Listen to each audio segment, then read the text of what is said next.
Welcome back to the Gridiron Grind with Andrew and Lance. Today we're going to talk about an Eagles one side of their team and the Vikings one part of their team mainly.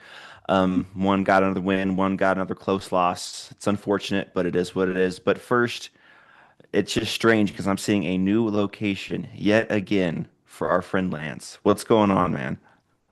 Andrew, it's unbelievable, but I just remembered I do have one thing to show you. Uh-oh, is it happening? Is it I happening? brought a pillow this time, Oh, and it's it happening, made all the everyone. difference because, like true to form, the hotel never has reliable pillows for me. Hmm. So I finally brought a pillow this time. I'm so Well proud of done. myself.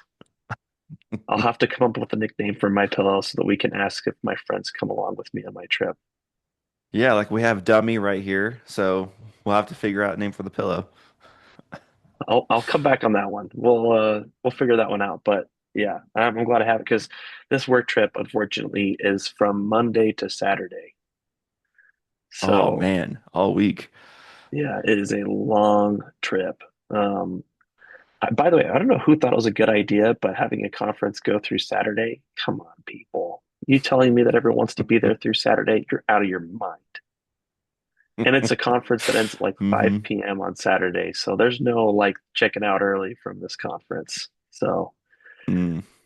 it's all good though. It's for the National League of Cities Summit, and they're doing it in Salt Lake City this year. And I am here for the most part for free, as far as it was no cost to me or my team, and the extra costs being picked up by work.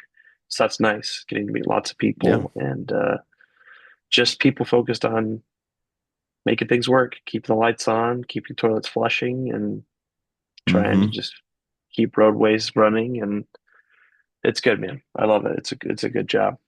So, That's and good. Andrew, I see that you're still in the same location. Yes, because my travel, my conferences I go to are on the weekends, and and we don't record these on the weekends, so I get to stay in my same little office every single time. That's awesome. So where did you go this last week? It was this last weekend, right? It was the weekend before? Yeah, yeah, it was from Friday to Sunday. I went to Denver. There was a business conference there, which it's really cool stuff. It's a company called Life Search. It's a Christian business company and teaches people how to have the marketplace come back to the kingdom-minded people instead of just people who want to spend their money all day. So it's a really good business. I really enjoy it. So hopefully we'll get to use it, use that knowledge. That's awesome. That's awesome, man. Well, glad that it sounds like everything went well and that Hmm. you finished that up. And is that it for you for the year? No travel coming up for you, right? I have a couple more weekends coming up, but again, they're just weekends. Like I think December 20th, we have another Saturday, Sunday conference. Actually, it's going to be here in town, so we don't got to go anywhere, but still, there will be some more weekends coming, but no long trips, no week trips, no having to record somewhere else. So mostly at home. That's awesome. That's awesome. Good for you, man. Yeah. Well, I'm definitely excited to be done. I taken the month of October and traveling for the most part and not being able to see my family for a couple of weeks. That was tough. That's got to be difficult. Yeah.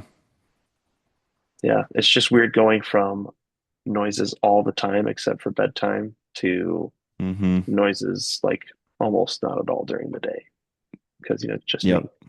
So it's weird, but it's okay. It's a part of life. Gotta find balance, and sometimes it takes a Yep. little bit of sacrifice to keep things running. So yeah, Absolutely. That's life for you. Well, should we get into it? let's do it. Who Um, should go first? Should the losing team or the winning team? I think we did it where you went first last time, right? So maybe we I flip it think the other so. way. Sure. So okay. Well, Andrew, we're just going to talk about the Eagles defense and ignore the Eagles offense. Nothing we need to talk about there. Everything's perfectly fine. We're 8-2. So we'll just act like everything's perfectly fine in Philadelphia. It's always sunny in Philadelphia, Andrew. That's what I've been told. That's true. So, That's true. It's a good um, show. uh, but on that note, for the Eagles, um, this is a legitimate question, Andrew, and I don't think there's a good answer to it from Eagles journalists. At what point does Vic Fangio become potentially the greatest defensive coordinator in Eagles history? Because we're getting close. Because the bar is Hmm. not super, super high. I guess maybe the Super Bowl era. We'll go Super Bowl era because there are some coaches in Eagles history that prior to the Super Bowl were really impressive and did some good things. But I think the brand of football is very different from then and now. And so I'd Yeah. rather keep it in the Super Bowl era. Jim Johnson was the defensive coordinator with Andy Reid, and he was phenomenal. I mean, the Eagles were consistently in the top 10, sometimes top five Helps over when you have Brian a, Dawkins. well, I mean, there's just so much they had going for him. And Jim Johnson's Hmm. scheme was, he was a lot like Steve Spagnuolo, because Steve Spagnuolo was a pupil of Jim Johnson. And it's kind of funny. They're both kind of like very similar in the sense that they wanted to have head coaching careers, but the head coaching careers never Hmm. materialized, whether having an opportunity or just looked bad as a head coach. And then they both realized, hey, I'm going to stick with Andy Reid. So it's been kind of interesting that both of them have followed that similar arc. But and Vic Fangio, funny enough, same thing. Like maybe there's a common theme here where you just got to find Yeah. someone that's determined there's no path forward for me because um, I think Vic Fangio is a phenomenal coach, but definitely a defensive coordinator. Like I think there's been. I just want to address something on the Nick Sirianni front. I think the guy gets way too much flack for this for the frustrations the offense is having. I think he's part of the problem. Like, I want to be clear, he's part of the problem, but I don't think people like, appreciate how disruptive it is to have a new offensive coordinator every single Yeah. season. It's For got real. to be one of the most frustrating things. And I know people say, well, maybe we should just get rid of Nick Sirianni and we should just bring in a new head coach. But then it's like they're 8-2. Like Hmm. what is I would love to know in Philadelphia, what's the bar for success? What's the bar for okay, I can be happy. I can be happy and I can enjoy what we're seeing. Like the Baltimore Ravens from 2000 weren't an amazing offense. And if anybody's watched the America's Game episode, Trent Dilfer talked about how many times the defense bailed them out and how they just had to lean on the Jamal Lewis running game to go anywhere. Should they have not been happy? Should they have grumbled and griped as they picked up their trophy? No. Like you enjoy the success as it comes, however it comes. There's only one winner out of 32 teams every two seasons. So, or 32 teams out of every season. Um, but I give Nick Sirianni credit. Here's the part that I give him the most credit for is the AJ Brown situation has been nonstop distraction. It's not gone away. Yeah. It's continued to stick around. But overall, on game day, do you notice it?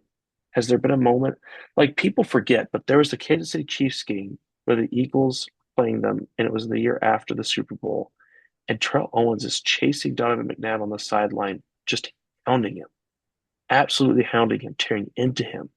The locker room became divided as far as who's to blame for the fault. That hasn't happened, and the Eagles were actually winning quite a few of those games at that point. It just fell apart. They fell apart as a team. And so I think Nick Sirianni and Jalen Hurts together have navigated the complexities well. They like Jalen Hurts doesn't get enough credit for it. And I know I sound like I'm in a bromance with Jalen Hurts or something because of how much I appreciate him, but it's very tricky to be the quarterback of a team where the journalists are constantly hounding you. I mean, the journalist market in Philadelphia is huge. I mean, Yeah. there's like probably 50 journalists, like legitimately 50 journalists that they're interacting with every week, and most likely have a major podcast, a major writing platform, and a lengthy career.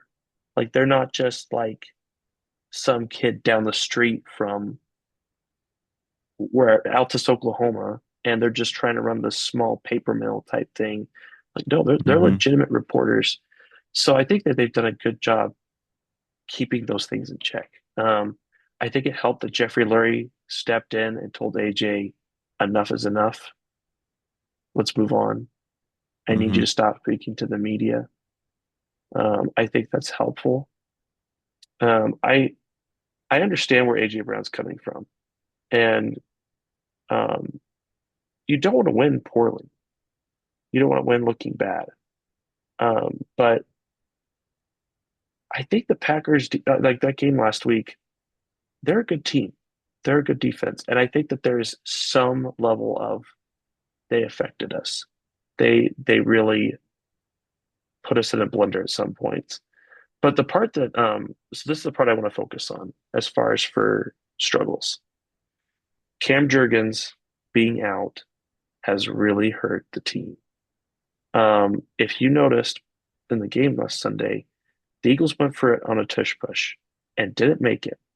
Well, there was someone important that wasn't on that play, Cam Jurgens, and they swapped him out for Brett Toth. And the difference in push between Toth and Jurgens is pretty huge. And it's not like for center you could just go pick up a new center. That's a really hard swap out. I mean, maybe they try. I don't know if they should. I think you just live with the loss and you, as far as not having Jurgens and try to adjust your offense where you can. So you lose him, and then you lose Lane Johnson. So that's two losses on Sunday, and you also did have Lane Johnson for a lot last week too. Like going to a backup offensive lineman, the drop off will be substantial. It will be. Yeah. And people will criticize Batua, and there's times it could have been better. They changed up the game plan or plan. There's a lot of plays that they got AJ Brown and Devontae Smith involved on short catches. They just weren't working. The part that I would fault the Eagles somewhat, and Dallas Goedert has to take some of the blame, is Jalen Hurts had a few passes that went to Goddard that he didn't catch one, and then the other part is they could have schemed Dallas Goedert even more into the offense. And I think Mm. that would have helped. Um, and I wish they would have. I wish they could have. Um, the part that I'm seeing right now where I feel like could make a difference is if I'm the Eagles, I think I would go with Tank Bigsby on a 50-50 split right now. Mm. He seems to be seeing the holes better.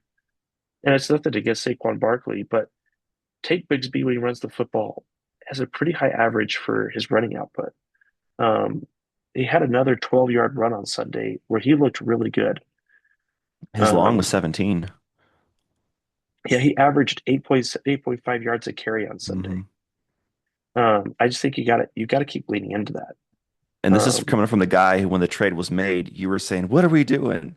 So it's a big well, change. to be fair, the narrative was this guy was going to be some amazing kick returner, and that turned out to be a bag of crap. And then I think that it was a humbling thing for both Barkley and the Eagles to say, oh, maybe we should get him involved in the running game. It's salvaging the trade, but it's not like making the trade look like a win. It's just kind of like Hmm. maybe riding the line. You're not looking at it as a loss of a trade. I mean, they still have next year with him, so that is helpful. But anyway, I give Tate Bixby props. I think he looked good. AJ Brown did get going. It wasn't in the way that you'd want, but he was involved. He was helping the ball move down the field. I think he had 10 targets, maybe 11 and 49 It was yards. 11. Yeah. Mm. So that helps. By the way, the last part on the offense, super disrespectful that they didn't give a game ball to Jalen Hurts. Like he did enough to win. I'm not saying he did enough to look amazing, but I found it really annoying that he even scored a touchdown. So it's like I know it was a tush push, but he Hmm. got the touchdown. Like I was a little bit slightly annoyed about that. I know the defense was good, but the offense also still has to do enough to win. So the fact that they didn't give out of three people anybody an offensive ball was kind of like that is super disrespectful by NBC. But you know, they do what they want to do. Shifting to the defense, um, Jared Goff really had a tough time in this game. Um, it was Yeah. just constantly not being able to get the ball in the right spot. I I mean, mean, thirty-seven. Amon-Ra St. Brown had 12 targets, only caught two passes. That to me tells the full story right there. St. Brown is like a top five receiver, sometimes even better than that. And 12 targets. So the ball was going to him, but he only caught two of those. Yeah, That's huge. yeah. Well, the part that was weird to me is so Goff had a 37.8 completion passer rating or completion rate and a 60.1 passer rating. Um, how did that work out as far as for like how did they not go after Adoree Jackson more? because it felt like that they didn't give him a ton of. Yeah. There was one player I remember that I thought, wow, that was a great rep by Adoree Jackson. He completely broke up the pass, Mm. um, and helped make it so that that wasn't able to go forward. Um, I thought the defensive line looked really good. I'm so impressed with our defensive line right now. The Hmm. addition of Nolan Smith and Jalen Phillips has Yep. just totally flipped the script. And kind of like how we talked about in the past, where getting people back and bumping someone back down the chart.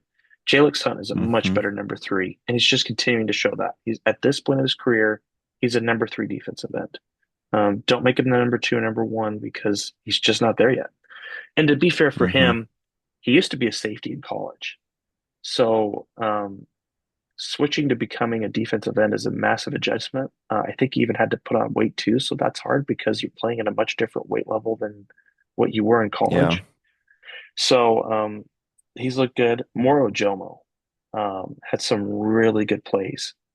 He's a sixth round pick from Texas, and he's just looked really good in certain spots. He had a play where it was like a 4th and 1. They ran the football, and he breaks into the backfield after getting blocked by two people and um, prevents them from getting the first down.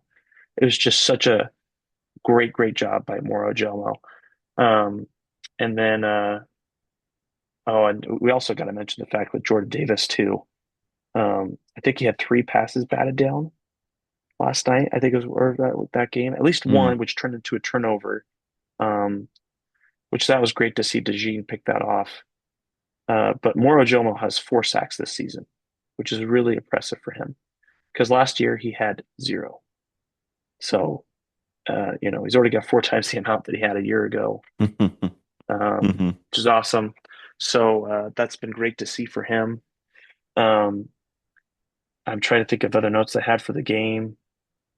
I think long term, I know we're not talking about off season yet, but I think that the Eagles are finding themselves that they're going to walk away from Reed Blankenship, their safety, which I know we haven't talked about him a Mm. lot in this podcast, but he hasn't looked lights out to me.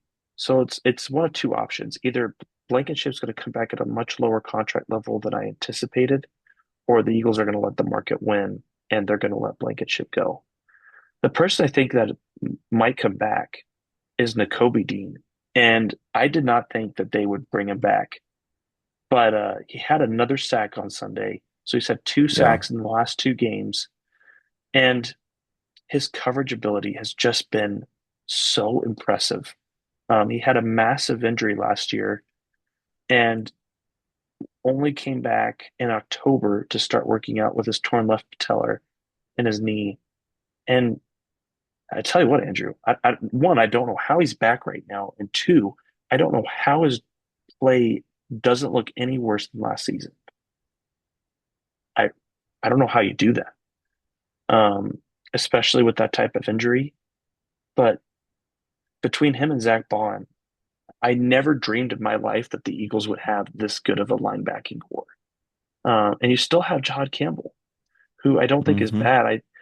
He to me reminds me of when Nakobe Dean came into the Eagles team in 2022. The thought was we have to play him right away, but it just didn't work out because of how good Edwards and oh man, he's playing for the Arizona Cardinals right now. He's a linebacker for them, just spaced by name. But between how good they were playing, it made it really tough for Dean to get on the field. And so they weren't able to do that. He had to sit on the bench. And You're not talking about it was Josh Sweat, are you?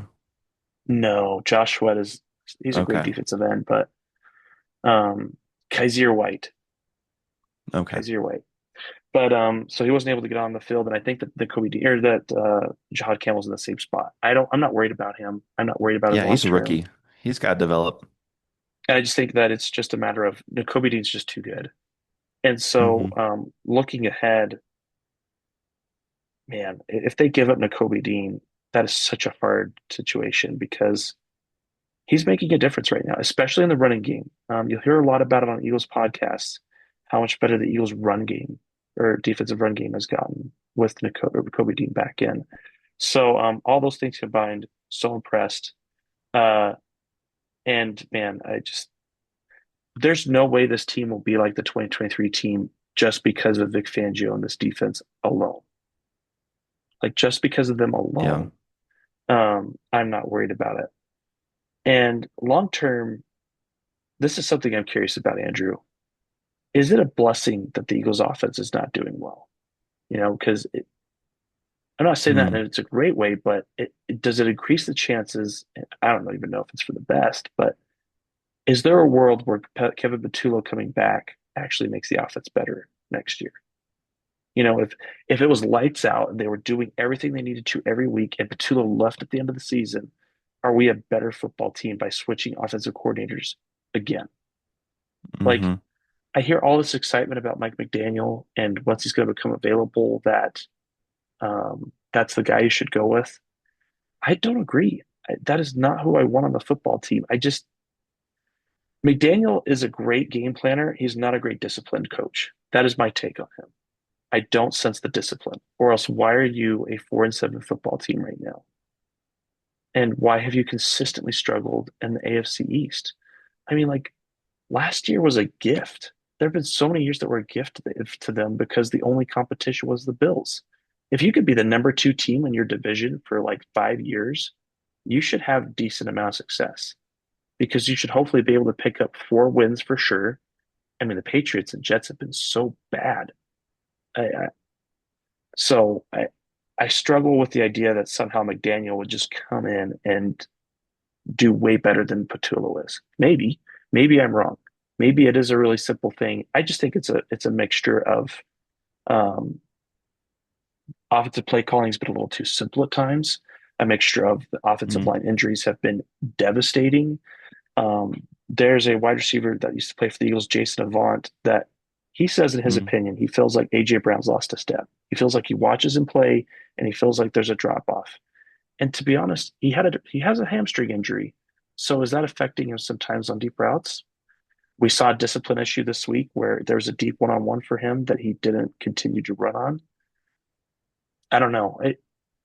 There's too much to know right now, but I just get the feeling that this is ending like the Wentz relationship where I don't know why. I don't know how I expect him to be gone in the offseason. Trade him at a relatively high level. Don't wait too long. Eat some dead cap. So hopefully you can get some draft assets to use to mitigate towards not having Brown. That's my guess at this point. But good to see the offense at least do some things. But we're going to Dallas this week, and the offense has to show up. If they don't, we will lose this game. I do predict that. If the offense only can produce 16 points, we will not keep yeah. up with Dallas. Yeah. And their defense has improved. I mean, we can disagree with the cost of the trade. Totally fair. But on paper, their defense improved with Williams and with Wilson. Yeah. I mean, this is 1 week. It was the Raiders. So Yeah. But they kept Aston to 7 yards of rushing, which is insane. But I think he only ran the yeah. ball 6 times, but still, that's like 1 yard a carry. Well, I mean, the Raiders' big problem right now, it's just Geno Smith, man. Yeah, he's He's bad. not He's been anything I thought bad. he would be. I'm absolutely floored. Um, would I have signed him to the extension? That's debatable. Like, I understand why they did it. I think that there's definitely been some risk to that, and they're going to have to eat cap. But I mean, 12 touchdowns to 13 interceptions. My goodness. Like, you could not have a much worse season. Like, those are Yeah. like backup numbers, like a backup coming hmm in, and not good, not good. And maybe that's what they'll do is they'll keep him as a backup, like the Falcons. Let's go get Yeah, someone they're gonna have else. a high draft pick. Maybe they'll get a QB, but I don't know if Pete Carroll wants to develop a QB when he is, I mean, in his 70s. He's not going to be coaching for a lot longer. So is he one going to restart? I honestly think they might go with the veteran QB route again while he is there So because Kyler Murray, maybe, yeah, that sounds, and honestly, that sounds like a really bad idea. I mean, Kyler Murray I hear has, you. I mean, from the injury front and from the not really exceeding in play or succeeding in play, like those two issues alone hmm make it super Yeah, unpalatable I to hear me. you. I mean, if the But Cardinals were willing to give him up for a fourth and seventh, okay, I could see a world where I'm doing that trade. But he'd go for more than that, probably, right?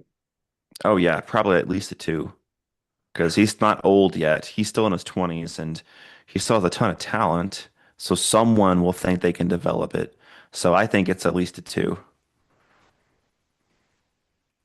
Man, that's Quarterback's crazy. always overpaid, but he would be better than their current version of their quarterback. So they would be a better team right now with Kyler Murray as opposed to Geno Smith. Would they be a contender? No. Would they be a playoff team? That's debatable. But So like you're moving probably from a D plus borderline C minus quarterback to a C plus quarterback, B minus quarterback. Is that what you're thinking? Or maybe in that range. I could see him being a B minus. I don't think he's been so he's played okay at times. I just don't know if the system he's in now really works with him because when he works with them? had, oh, I forgot his name, the Commanders OC right now. Oh, Oh man, Kingsbury. Kingsbury. Yeah, when he had Kingsbury, he was MVP consideration. That team was looking like a Super Bowl contender for a while because the But offense they was to his style. They fell off. also did collapse. I mean, that was a They pretty did. that was a bad They did. collapse. They did. Because Kingsbury's not a head coach, and he's an OC, and he Mm, knows that now. Just like you're saying with Vic Fangio and the DC part. But if he gets an offense that uses his skills well, he could be a decent quarterback in this league still. I just don't think mm, the offense that the Cardinals are running is well with his skill set. Like Jacoby Brissett's looked awesome because he is an on-time, get rid of the ball quarterback. Kyler Murray is more mhm. scrambling, make things up, kind of like a Caleb Williams kind of a quarterback. Okay. Okay, that's fair. That's fair. So maybe. I mean, I just don't see Pete Carroll drafting a quarterback because he has maybe what 2 years left in coaching before he needs to call it. Unless he wants to coach another 5 years. If he wants to coach another 5 years, all right, draft as a quarterback. See if he can develop in a couple years. I mean, But you I could don't see just that make your happening. kids more rich, Andrew. It's true. I mean, he's getting paid quite a bit by Las Vegas. Um, Yeah. which if you're Tom Brady and Davis, you got to be beside yourself. Like, what does it take to hmm turn this team around? I don't know, man. They might be the forever sinkable ship instead of unsinkable ship. But hey, they beat the Patriots. They've given the Patriots one loss. I do have to say on the down front, man, he gave me so much crap about that Eagles loss to the Broncos, and I feel like that the Roosters are coming home on that one because Mm. that Broncos win over the Chiefs on Sunday was a legitimate win. Um, very Yep. impressive. Uh, same Yeah, and it's the same defense. offensive issues, same offensive issues as the Eagles right now, where it just can't get going. But hmm it's also just about winning. You just Are got they to the win. AFC Eagles? No, the Eagles are the NFC Broncos Okay. as of right now. I mean, the Broncos are hmm the better team just because of how they've played, and also the Broncos beat the Eagles. So, I mean, I don't like saying that, but until the Broncos hmm fall off, the Eagles are the AFC Broncos. They're the Timu version of the Broncos, right? And the sacks, dude, the sacks the Broncos are getting. Insane. I think they're going Insane. to break that record and like literally just run by it for sacks. What a hmm what an accomplishment. I mean, cannot believe how well they're playing right now. But Vance Joseph, keep an eye out for him. He's going to be a head coaching candidate. I think he should For stay with Sean sure. Payton.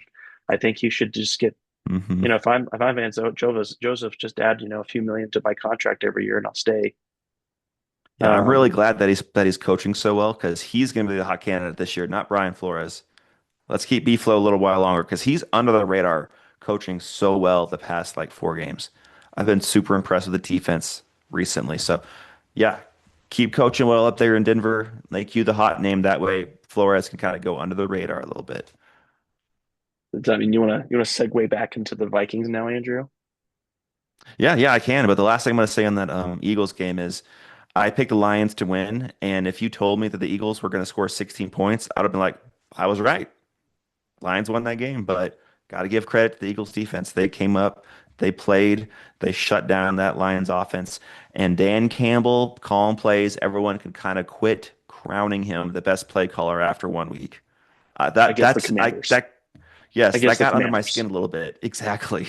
That got under my skin a little bit. Everyone's like, "Oh, he scored 44 points. What a great play calling game. He might be the next."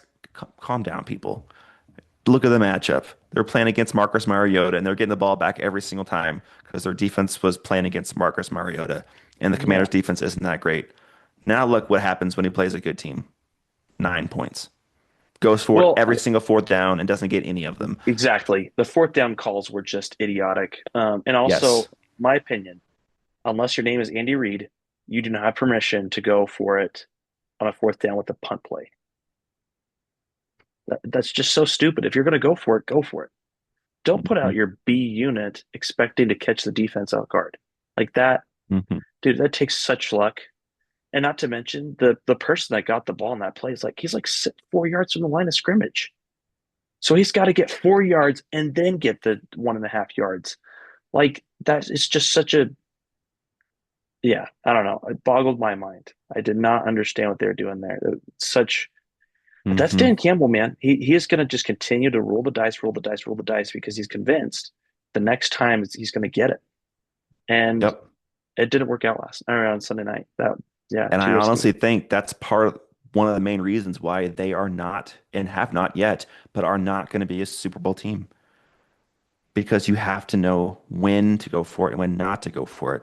And then I've always said that Jared Goff isn't a Super Bowl quarterback because when it matters most, he doesn't show up. And against the Eagles, it mattered most. He had to make plays. Run game wasn't working.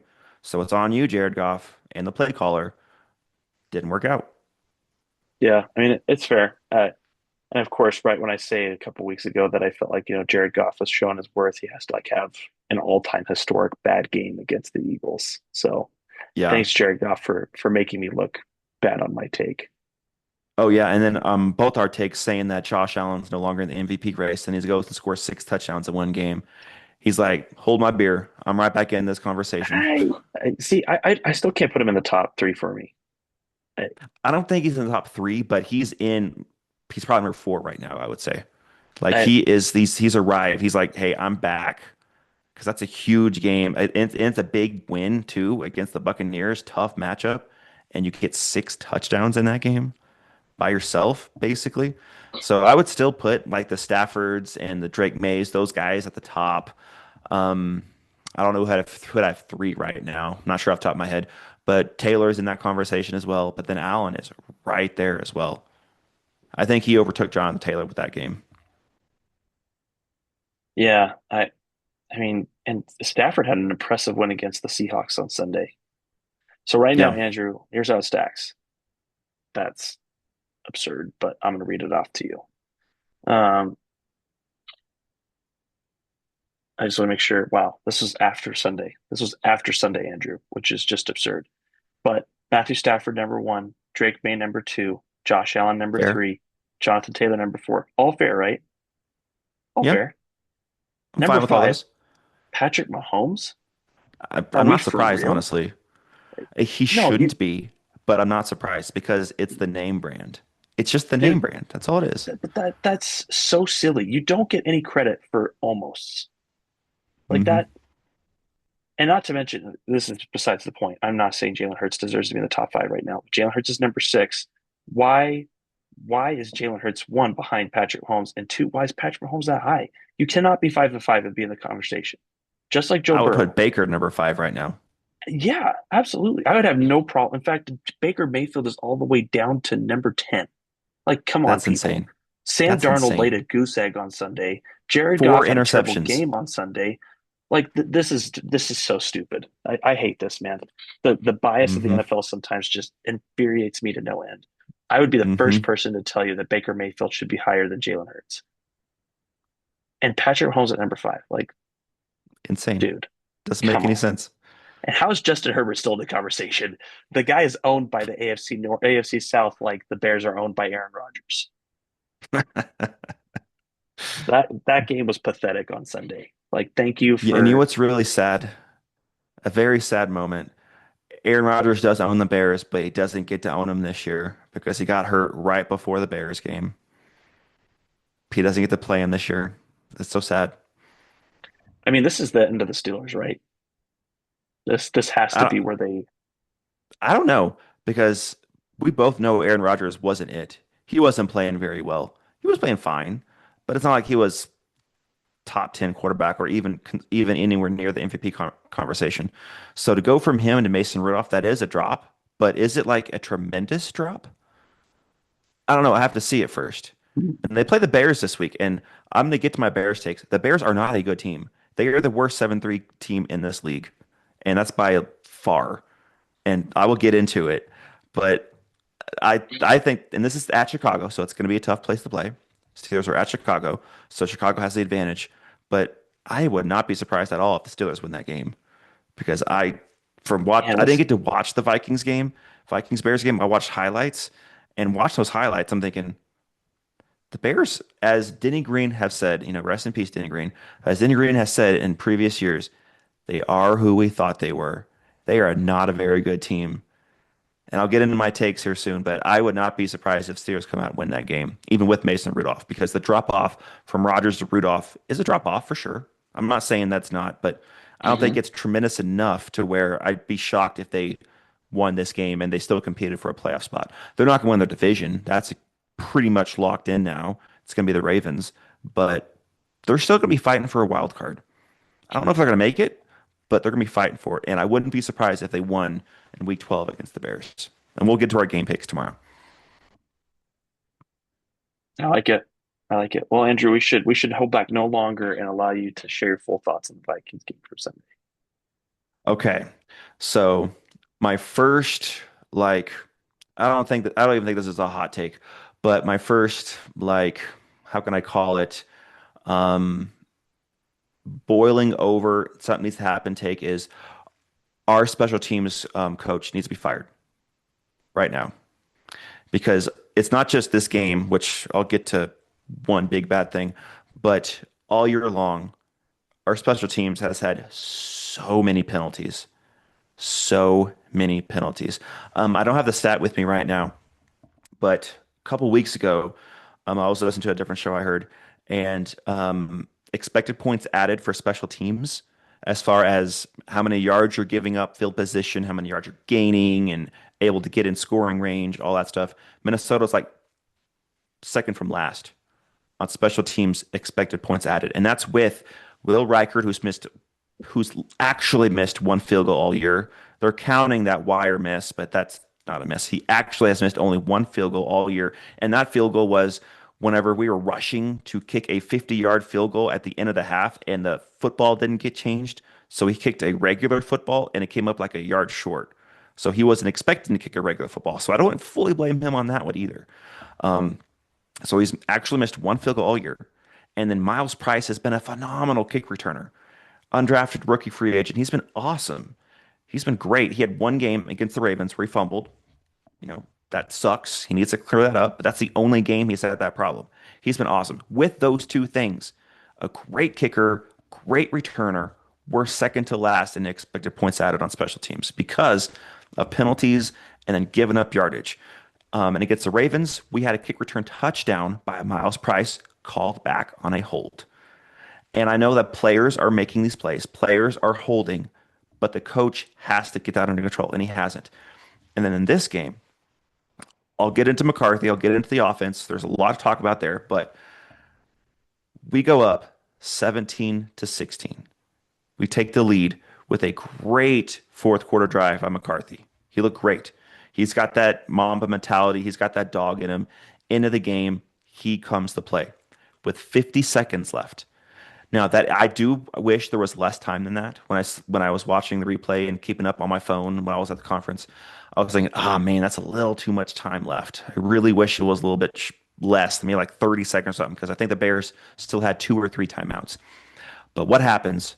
Kickoff, and then so undisciplined on our lane coverage. Two guys decide to go into the pile where Devin DuVernay is running to easily open their lanes up, and then he just makes a little cut to the right, wide open lane for a 50-yard return, gets them on the 40, easy field goal range immediately with like 38, 40 seconds left. Game's already over, basically, unless the defense gets a fumble, which that's impossible at that moment. I mean, come on. Two players left their lane to go play hero ball and make a tackle whenever there was four or five guys around in that hole where he was headed. You got to be disciplined. And when you're not disciplined, that goes back to the coach. That goes back to the special teams coach. So I like our special teams coach. He's a cool guy, but it's time. It's time. I don't think he's going to make the full year for sure. Like he's probably going to be fired at the end of the year. And I don't know if it's fully his fault, but he is head of the special teams, and our special teams has been awful with penalties galore, and it just bad, just bad. Um, I'm not saying that's the reason why we lost. It just sucks that it happened that way. I'm going on record here, even if that return doesn't get down to the 40, that the Bears probably are able to kick a field goal to win that game at the end of the game because the Minnesota 2 minute defense or like last drive defense has been very leaky. They play really well all game, but when it comes down to it, when they're going to pass and they have to pass 2 minute drive or in a game, the offense always moves the ball against us. They always do. I don't know what it is, but our prevent or our whatever kind of defense you want to call it has been very leaky, very bad. So I was still thinking, even without that return, that the Bears were going to be able to kick a field goal and win. But the return gave them easy access. So easy. Just, all right, just run the ball a few times, kick a field goal and win. So our special teams guy, coach, he's got to go.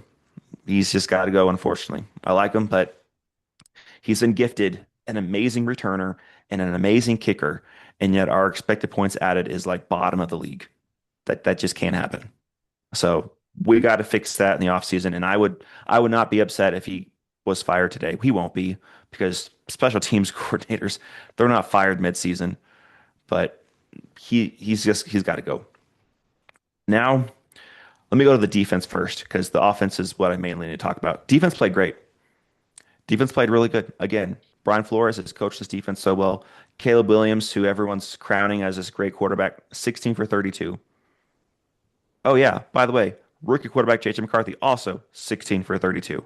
So our defense caused out on Caleb Williams. He only had a 23 QBR. J.J. McCarthy throwing two interceptions had a 22 QBR.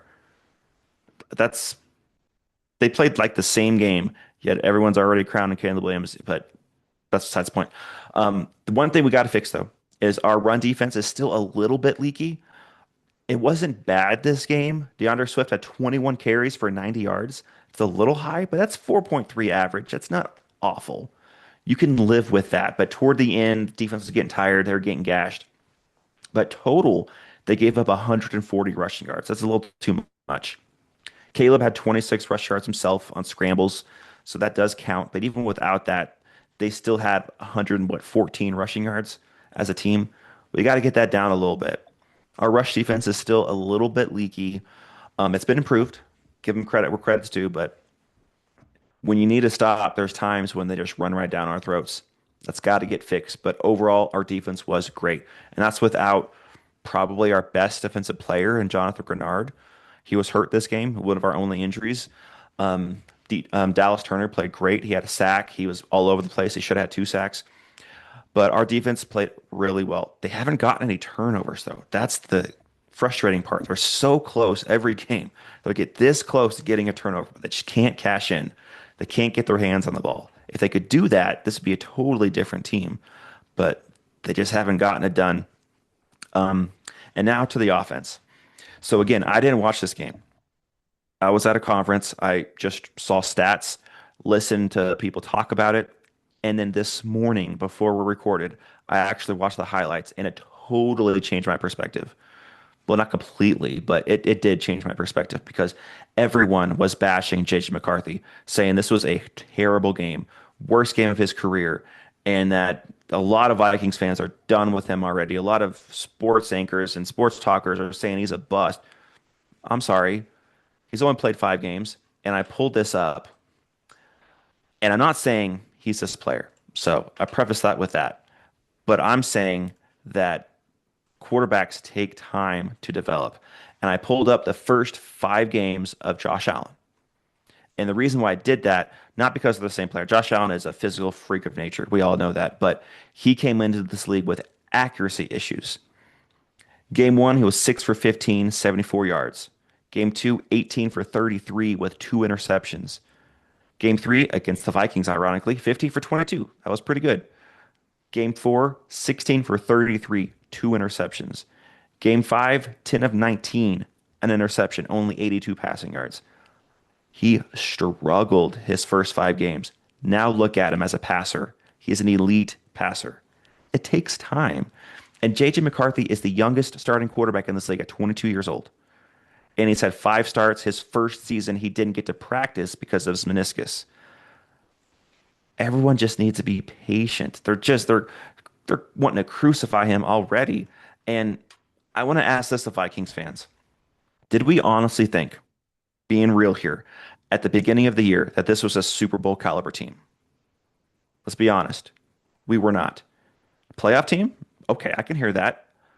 Maybe push for a playoff spot? Absolutely. There's a lot of talent on this team. I was on board with that as well. But I was not saying that they were compete for a title. I was saying hope. I was saying maybe a playoff win. That'd be awesome. But I think they can make the playoffs for sure. That's where I was saying at the beginning of the year. And I think that's totally fair with the talent they have. But no one expected this team to be a Super Bowl contender. So when we're 4-6, looking like playoffs are probably out of reach, why is everyone so upset wanting to fire everyone? This wasn't, if this was the Eagles who just come off a Super Bowl win, struggling this bad, being 4-6, okay, I could kind of understand why people are wanting some heads because this is not what should be happening. But this is a team that needs to develop a young quarterback. Let's be patient. And watching this game, again, everyone is saying that he played terribly. Now, I'm not saying he played well. Absolutely not. He threw 6 or 7 passes that were not very good, but he is literally a rookie playing his 5th game. There were a handful of passes that sailed a little bit over a receiver's head. He's got some accuracy issues. One of his interceptions, he was being pressured a little bit and he kind of panicked and he threw the ball to Jefferson and didn't see a corner leaked off his man to go double Jefferson and just go in the passing lane. Easy interception. He didn't see that guy do that. He's got to fix that. He didn't see the field very well, absolutely. And a lot of times he takes too long to read the defense. Like he has someone flash open and then he just looks at him for a few seconds before he throws it. But again, it's his 5th start. This game is so fast. And playing in college, he didn't pass the ball that much. So he's just got to learn the speed of the game. And that takes time, people. That takes time. So he had about 5 or 6 throws. The other interception he threw, I didn't feel was completely his fault. He had fault in it because the pass should have been. So it was slightly underthrown to Jordan Addison in the end zone, but it wasn't like it was inaccurate. The DB made an insane catch. Like Nashawn Wright has length for days. He's one of the longest corners. His arms are insanely long, and he jumped at his like the highest peak of his jump and got his fingertips on the ball and pulled it in. Great interception by him. I think it was more a good pick than a bad throw, but a more experienced quarterback would have known, okay, I need to get that ball maybe like zero point 0.5 degrees higher than what he threw it to have only his receiver a chance or incompletion.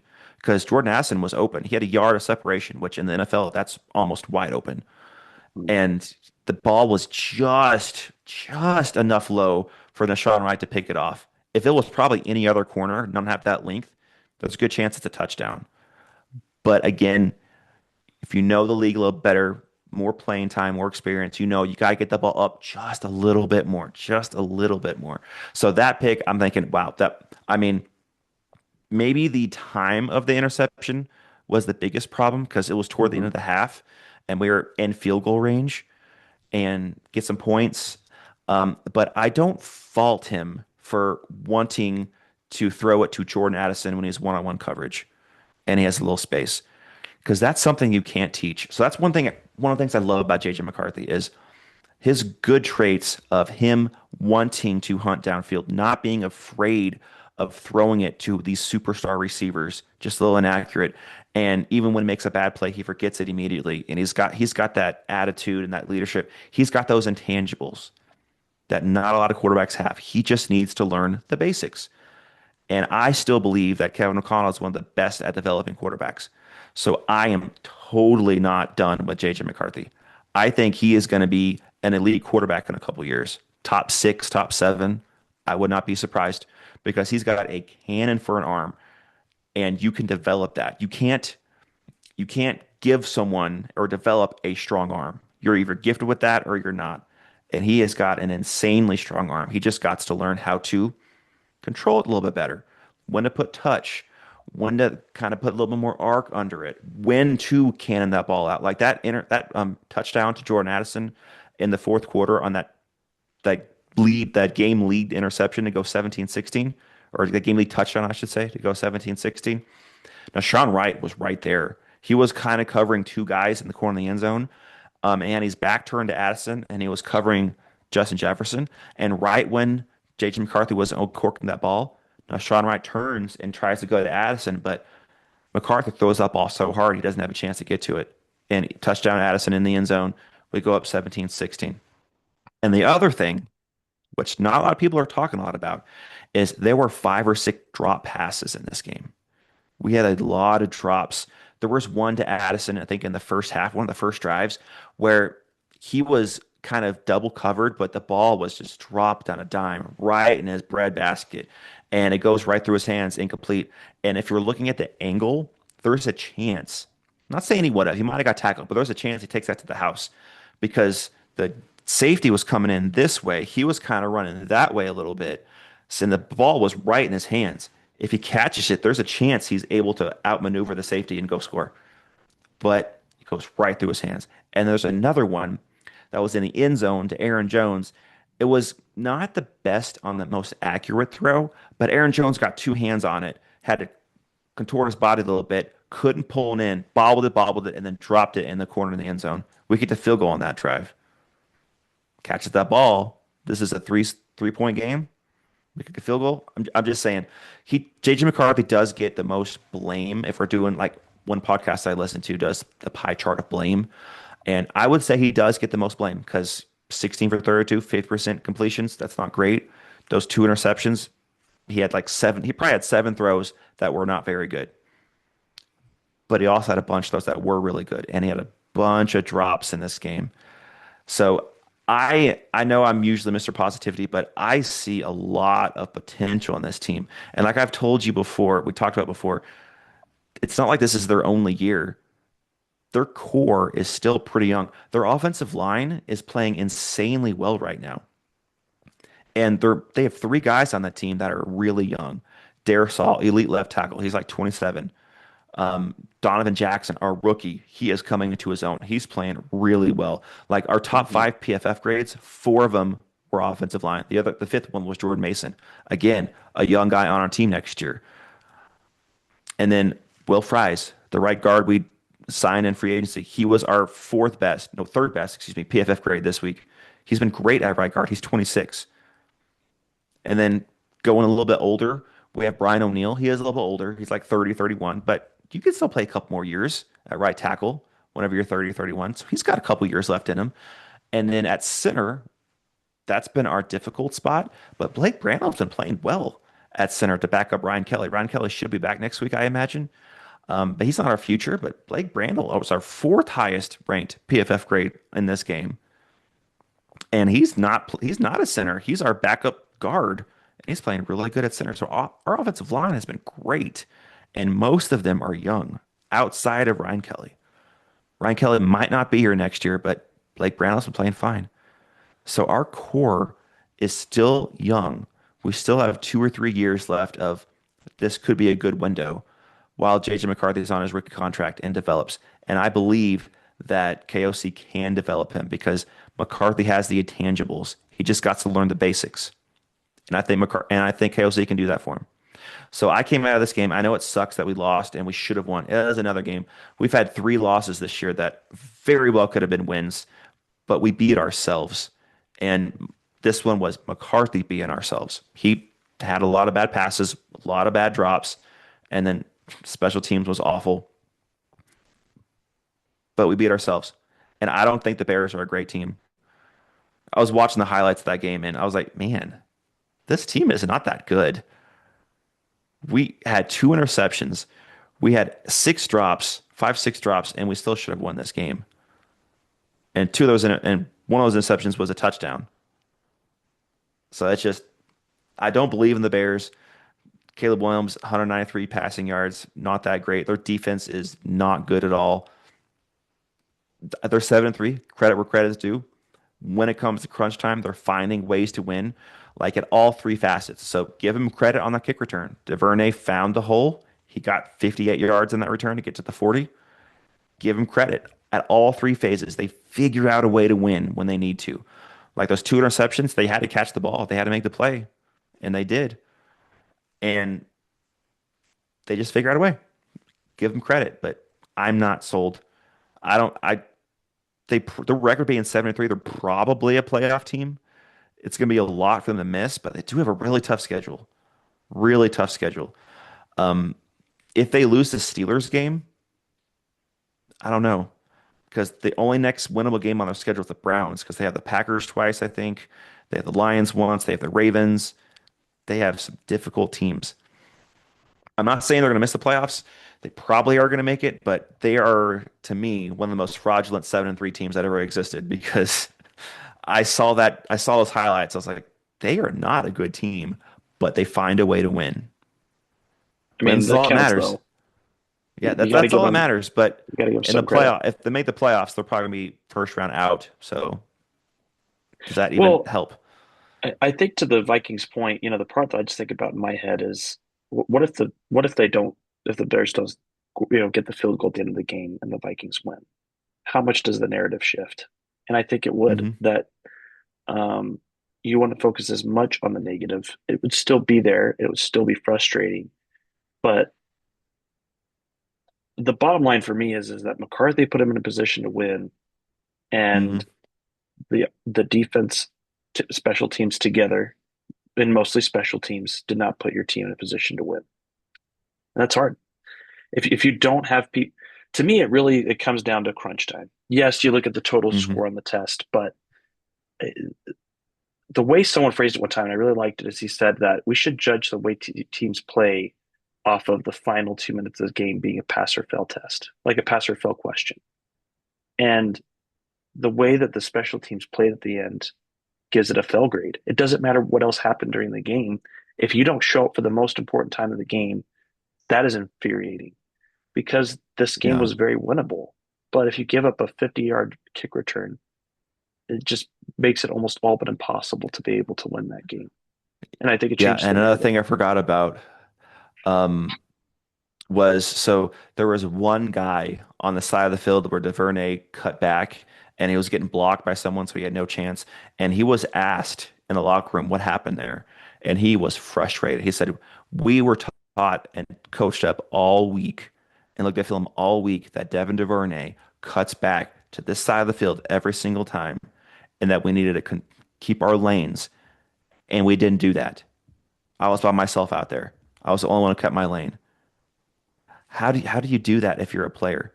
Again, I'm calling for the coach's head because he has responsibility, but the players are on the field and they decided to leave their lane to try to play hero ball. You can't do that, especially when you're coached all week that this is what this returner does. He doesn't go straight in the hole trying to run as fast as he can, hoping to get by you. He cuts back every time. You're taught that, and you don't follow through with your teaching. That's just very bad playing right there. And I think there were two players, but one was Ivan Pace Jr. And I like Ivan Pace Jr. as a player. He's very aggressive and he's really good pass rusher, but sometimes aggressiveness really gets to you. And that was one. He was aggressive going after him instead of staying in his lane. And that's one of the areas where he should have been. And it's just frustrating, man. Yeah, I hear you. I hear you. That's really all I had for the Vikings. Again, I'm a believer in McCarthy. I'm a believer in KOC. I think they're going to turn this around. Our run game was great. We had 115 yards rushing on 22 carries. So we had 32 passes, 22 rushes. I like that. That's pretty good. It's pretty good. It's almost a 50-50 split. McCarthy, one thing that he's really improved on, beginning of the year, he was taking a ton of sacks. Past two games, one sack total. So he's improving that. We see improvement there. He just got to get the accuracy down. Our O-line is playing great. Should KOC call a few more run plays? Well, you can say that, but 32 to 22, I like that ratio because KOC is a passing coach. Everyone knows that. So if you only have 10 more passes than rushes, I'm fine there. I think he called a pretty good game. And those passes that McCarthy missed on, he had receivers wide open. Wide open. Great schemes. He just got to get some work on his mechanics, on his confidence, not rushing passes, and we'll be fine. Yeah. Another thing I'll say is we play every game down to the wire close, no matter what the team is. We beat the Lions, we played close to the Eagles, played very close to the Ravens, had a really good chance to win both those games. Against the Bears, we should have won that game. The only game that we got blown out, honestly, was the Chargers game. We weren't prepared for that game. Everyone will admit that. The Falcons game was a two-score game, but that one we had it to one score down toward the end of the fourth quarter. We let the Falcons score so we could try to get the ball back. So that was a two-score game, but it really wasn't. We only got blown out one game, so we can compete with anyone. We play at Lambeau next week. Little spoiler, I am picking the Packers to win because it's they should win, but would I be surprised if we beat them? No, because they haven't played well either. They almost lost to the Giants, which, hey, I got to give myself credit. I said this is a game where I would not be surprised if they lost, and they almost lost that game. They pulled it out. Give them credit, but they did not look good. And I think Jacobs got hurt, which if Jacobs is hurt, I don't think it's like a long-term injury. I think he should be fine. But if he is hurt and he misses a game, this team is totally different. I don't think they're a really good offense at all without Jacobs. So Yeah. I wouldn't be surprised if Minnesota won next week after a frustrating loss to the Bears that we shouldn't have. Watch us look really good and beat the Packers. That'll be a typical Minnesota Vikings season. Beat the Lions, beat the Packers, looking great in those two games, but games you should win, you look bad in. It's an up and down, man. And sometimes you're just building Mhm. towards the future. So, Absolutely. That's the rest of the season is get McCarthy reps, tweak his mechanics, get him confident, make him look better and better and better every game. And then next year, watch out because if we're fourth place in this division, I'm not going to be upset because we have a fourth place schedule next year and we have like 9 or 10 draft picks. If Quasey can, that's the one thing Quasey hasn't done yet. So, not saying it's going to happen, but if Quasey can actually draft next year, I mean, we got a bunch of rookies in here, like a corner, a safety, maybe a center, because I don't think Ryan Kelly's going to be back. We have a lot of core pieces. Watch out next year. Watch out if McCarthy develops like he should. yeah. Well, I mean, to me, if even if the Vikings get to 9-8, it's still progress. That's I fine. think I think I think Yeah. that's the goal right now. How do we get to 9-8? How do we get there by the end of the season? Hmm. Because there's still time. You can still turn around. Absolutely. Um, but yeah, we'll see what happens. And they're not technically eliminated from the playoffs yet because they have 6 losses. You can go 11-6, but that's not going to happen. I'm not saying that they're going to win the rest of the year. Like what, 7 straight games? No, I'm not saying that. But if we can win 5 of those, which Mhm. they're very winnable, we have the Packers twice, the Lions one more time, the Seahawks. Those are our tough games. But we have the Cowboys and Giants, very winnable games. Then we have the Commanders, very winnable game. So we'll see what happens. Yep. Yeah. Well, anything else you wanted to cover, Andrew? Not really. I think we can get into some of the overall NFL games and our game picks tomorrow. But that was all I want to touch on the Vikings. Patience. There's a lot of good. There's a lot of bad, but there's a lot of good that no one's really keeping an eye on. They're not really talking about. It's like everyone, every fan of a team wants their team to win every single time. And if they don't win, they are very upset and think the coach needs to be fired. Just be patient. He's 22 years old. He's basically a rookie playing his fifth game. Were the Bills wanting to get rid of Josh Allen after his fifth game? Maybe, but they shouldn't have. So just be patient. We'll be fine. Yep. Well, it'll be good to get to our picks tomorrow. I got to redeem myself. Last week was horrible. Uh, Actually, our points that we had were pretty good. We're both in the 80s. The week before we were worse than that. I But know. as far as like how many we got right, that was questionable. Yeah, I was still frustrated with how many I got wrong. The Vikings game, the Buccaneers game are just sticking out as sore thumbs for me for Yeah, dang it. You know, I really did think the Vikings could win that game though, and it was they close. should have. That's They how should come have. that's how it is in the NFL. It comes down to razor thin margins. It always does. Hmm. Always does. Yep. Yeah. Well, this is good, Andrew. I look forward to next week when I am not. Well, actually, no. Next week I'm going to be on the road again for family stuff, and then after that I'm done. I'm only on the road because it's Thanksgiving, so that's the only qualifier for that. So I think that's at a That makes slightly different sense. bracket. But That makes sense. yeah. Alrighty. Well, this is good. Anything else we need to cover? I don't think so. I'm excited to see your next location next week. Gosh. Yeah, it'll be good. Just bring your pillow. Yes. That will be done for sure. Absolutely. Well, everyone, thank you for joining us in this episode of the Gridiron Grind with Andrew and Lance. Be sure to like and subscribe, and we will see you next time. We'll see everybody.